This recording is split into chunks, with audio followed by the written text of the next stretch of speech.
Le soir tombe. Jésus a quitté la synagogue, le sabbat se termine. Il se rend chez André et Pierre, et là, il trouve au lit la belle-mère de Simon, malade. La prenant par la main, il la fait se lever. Il la remet debout. Une nuit chargée s'ouvre pour Jésus. Et nous savons ces longues nuits durant lesquelles les malades ressentent encore plus leur mal, des nuits de souffrance, comme il est dit au livre de Job. À peine couché, je me dis, quand pourrais-je me lever? La vie n'est qu'un souffle.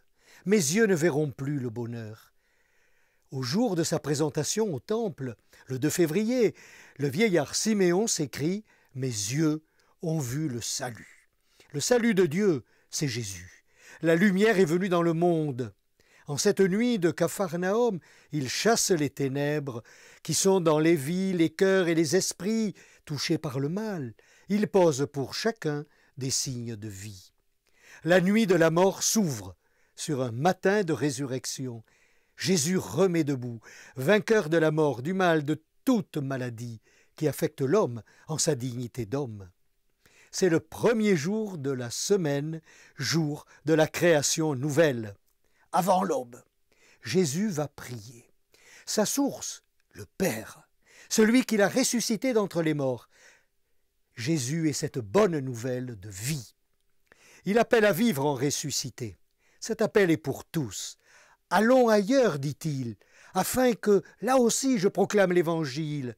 Et Paul reconnaîtra, annoncer l'Évangile, c'est une nécessité qui s'impose. Pour cela, je me suis fait tout à tous.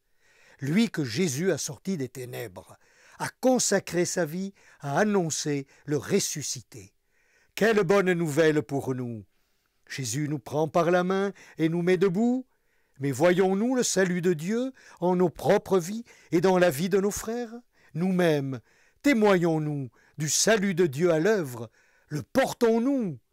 C'est une nécessité, dit saint Paul, à cause de l'Évangile, pour y avoir part à mon tour. Annoncer et vivre. Bon dimanche, bon premier jour de la semaine, jour du ressuscité.